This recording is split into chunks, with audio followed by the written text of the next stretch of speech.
కంచి పరమాచార్య స్వామి వారి పాద పద్మాలకు నమస్కరిస్తూ ఈ నిమ్మకాయలు తీసుకో లీల గురించి తెలుసుకుందాం. నడిచే దైవం పరమాచార్య స్వామి వారి దర్శనం కోసం ఒక ముసలావిడ వరుసలో నిలబడి ఉంది. ఆమె తెల్లచీర కట్టుకుని మెడలో రుద్రాక్షమాలలు స్ఫటికమాలలు ధరించింది.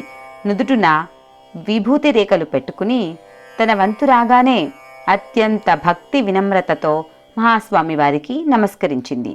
స్వామివారు ఆవిడను చూసిన తర్వాత అక్కడ ఉన్న పరిచారకుడిని పిలిచి వెంటనే మఠం వంటగదిలోకి వెళ్ళి 100 నిమ్మకాయలు తీసుకునిరా అని చెప్పగా అతను వెళ్ళి తీసుకుని వచ్చాడు.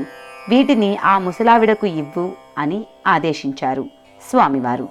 ఆమెకు అంతా అయోమయంగా ఉంది. మామూలుగా స్వామివారు ప్రసాదం ఇవ్వదలుచుకుంటే 1 లేదా 2 నిమ్మకాయలు ఇస్తారు. ఇలా 100 నిమ్మకాయలను ఇవ్వరు.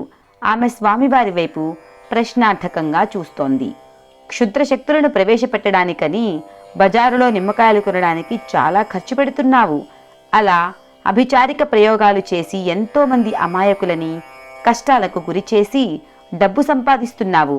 అందుకే ఈ నిమ్మకాయలను తీసుకో, ఇవి నీ పిశాచ పనులకు పనికి వస్తాయి అని కొంచెం దృఢమైన స్వరంతో అన్నారు స్వామివారు. ఆ ముసలావిడ చాలా కలవరపడుతోంది. తను రహస్యంగా చేసే పనులు స్వామివారికి ఎలా తెలిసాయో అర్థం కాక చేసిన తప్పుకు పశ్చాత్తాపపడుతూ కళ్ళనీరు పెట్టుకుంటోంది. స్వామివారి పాదాలపై పడి క్షమించమని ప్రార్థించింది. తను ఇక ఈ ప్రయోగాలు చెయ్యనని, కర్తవ్యం సెలవీయమని వేడుకుంది. ఒక గోగు చెవిలో ఈ మంత్రములన్నింటినీ చెప్పి ఇక వాటిని శాశ్వతంగా మరచిపో, మళ్ళా జీవితంలో ఎప్పుడూ ఈ చేతబడి ప్రయోగాలు చెయ్యాలని అనుకోవద్దు. ఇది ధన సంపాదనకు ఒక మార్గంగా భావించకు. మిగిలిన జీవితం భగవన్నామాన్ని జపిస్తూ గడుపు, అది చాలు, నిన్ను ఉద్ధరిస్తుంది అని ఆదేశించారు. ఆమెని ఆశీర్వదించి విభూతి ప్రసాదం ఇచ్చి పంపించారు.